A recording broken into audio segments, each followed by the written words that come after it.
Proclamação do Evangelho de Jesus Cristo segundo João. Naquele tempo, Jesus partiu da Samaria para a Galileia.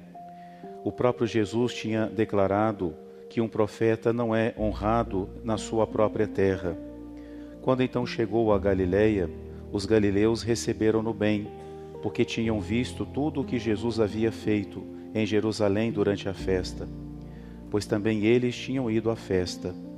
Assim Jesus voltou para Caná da Galileia, onde havia transformado a água em vinho. Havia em Cafarnaum um funcionário do rei que tinha um filho doente. Ouviu dizer que Jesus tinha vindo da Judeia para a Galileia.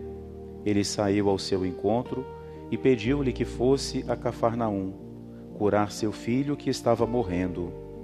Jesus disse-lhe: se não virdes sinais e prodígios, não acreditais. O funcionário do rei disse: Senhor, desce antes que meu filho morra. Jesus lhe disse: podes ir, teu filho está vivo. O homem acreditou na palavra de Jesus e foi embora. Enquanto descia para Cafarnaum, seus empregados foram ao seu encontro, dizendo que o seu filho estava vivo. O funcionário perguntou a que horas o menino tinha melhorado. Eles responderam: a febre desapareceu ontem, pela 13h. O pai verificou que tinha sido exatamente na mesma hora em que Jesus lhe havia dito: teu filho está vivo. Então ele abraçou a fé, juntamente com toda a sua família. Esse foi o segundo sinal de Jesus. Realizou-o quando voltou da Judeia para a Galileia. Palavra da salvação.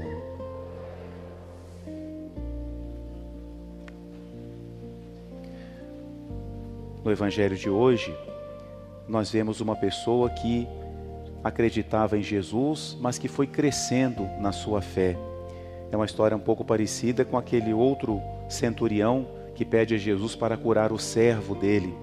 Esse hoje faz uma verdadeira peregrinação, porque ele sai de Cafarnaum e vai até Caná. Portanto, ele faz uma viagem de uns 30 quilômetros para fazer a Jesus esse pedido pelo seu filho. Mas ele entende que para que Jesus possa curar o filho dele, Jesus precisa ir lá, impor as mãos sobre o filho, então o filho vai ficar curado. E por isso Jesus fala para ele: se vocês não virem milagres e sinais, vocês não acreditam.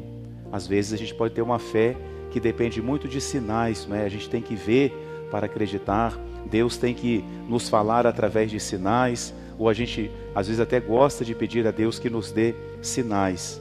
E ele acredita tanto em Jesus que ele insiste: Senhor, venha logo, senão meu filho vai morrer. Então nosso Senhor fala: pode ir, seu filho vive, né? Seu filho está curado. Então ele dá um passo na sua fé. Ele acredita na palavra de Jesus, né? Já não depende tanto dos sinais, mas acredita na palavra de Jesus e vai.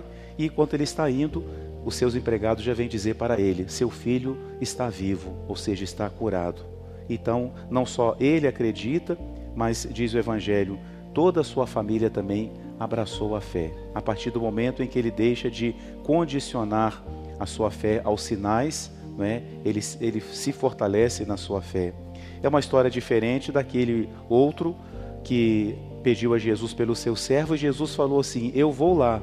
E ele fez o contrário, falou: não, o senhor não vai, porque eu não sou digno que o senhor vá. Basta que o senhor diga uma palavra e o meu servo ficará curado. Era uma pessoa que não precisava de sinais para acreditar em Jesus. Esse precisava, e por isso Jesus não foi, para dar a ele a ocasião de crescer na sua fé. Então nesse dia, peçamos a Jesus a graça de crescermos sempre mais na nossa fé. Se Deus quiser nos dar sinais, nós agradecemos a Ele. Mas se nós não virmos sinais, se não houver aquelas confirmações que a gente gostaria de ter, que nós acreditemos da mesma forma, lembrando sempre que o grande sinal que Deus nos dá é o seu próprio Filho que deu a vida por nós. Amém.